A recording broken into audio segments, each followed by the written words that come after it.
اسلام آباد سے bureau chief ملک ندیم کی رپورٹ کے مطابق سپریم کورٹ نے قومی احتساب بیورو قانون میں ترمیم کو چیلنج کرنے والی سابق وزیر اعظم عمران خان کی درخواست پر منگل کو فیصلہ محفوظ کر لیا۔ Chief justice of Pakistan Umar Ata Bandial نے کہا کہ وکلاء کے دلائل مکمل ہونے کے بعد جلد ہی ایک مختصر اور پیارا حکم جاری کیا جائے گا۔ سماعت کے دوران چیف جسٹس نے مشاہدہ کیا کہ نیب قانون کے سیکشن 23 میں ترمیم مئی میں اور پھر جون میں متعارف کرائے گی، جبکہ مئی 2023 تک واپس لیے گئے کیسز کا ریکارڈ بھی موصول ہوا ہے۔ ایف پی سی سی آئی کے صدر نے آرمی چیف سے ملاقات کو تازہ ہوا کا سانس قرار دیا۔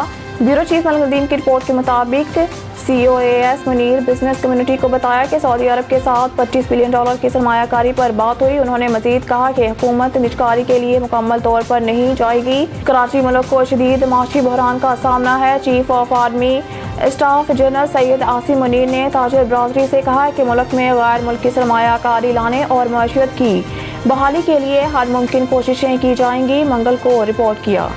سرکاری ذرائع کا کہنا ہے کہ ٹیرف میں $7 فی یونٹ سے زائد کا اضافہ کارڈ پر ہے۔ بیورو چیف ملک ندیم کی رپورٹ کے مطابق بجلی کی وزارت کا دعویٰ ہے کہ اگست 2023 کے لیے بلوں کی وصولی میں بہتری آئی ہے۔ پی ایم کاکڑ کا کہنا ہے کہ حکومت آؤٹ آف باکس حل کے ساتھ آنے کے لیے آپشنز تلاش کر رہی ہے۔ جیسے ہی حکومت بجلی کے بلوں میں ریلیف فراہم کرنے کے لیے تمام آپریشنز پر غور کر رہی ہے۔ بین الاقوامی مالیاتی فنڈ نے کسی بھی ٹیرف ایڈجسٹمنٹ یا اضافی سبسڈی کی فراہمی کی تجویز کو مسترد کر دیا۔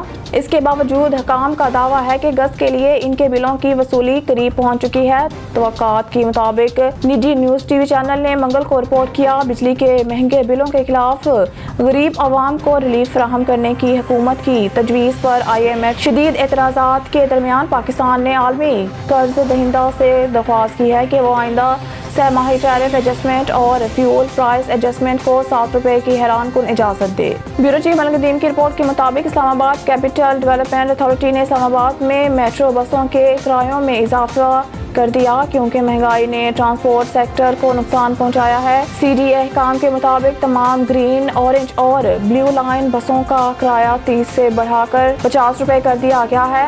N5 سے اسلام آباد کا کرایہ $50 بڑھا کر $90 کر دیا گیا ہے۔ اورنج لائن پشاور موٹر اور اسلام آباد انٹرنیشنل ایئرپورٹ کے درمیان چلتی ہے۔ بلیو لائن کرال سے Pakistan institute of medical science تک اسلام آباد ایکسپریس وے پر چلائی جا رہی ہے اور بہارا کہو اور پمپس کے درمیان گرین لائن چل رہی ہے۔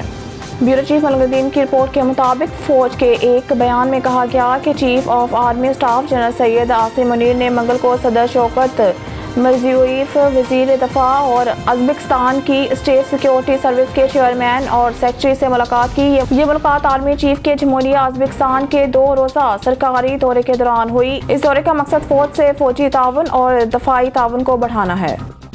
بیورو چیف ملک ندیم کی رپورٹ کے مطابق فوج کے دستے 11 مئی 2023 کو اسلام آباد کے ریڈ زون میں پہرے پر کھڑے ہیں۔ A F Karachi exchange companies association of Pakistan کے چیئرمین ملک بوستان نے کہا ہے کہ انہوں نے ہی آرمی چیف اور دیگر اعلیٰ حکام سے درخواست کی تھی کہ وہ زیادہ ڈالر کی پیشکش کرنے والے بلیک مارکیٹ ایجنٹوں کو پکڑنے کے لیے منی ایکسچینج کمپنیوں کے دفاتر کے باہر سیکیورٹی اہلکار تعینات کریں، خریداروں کے لیے قیمتیں نگران کے مقاصد کے لیے نہیں۔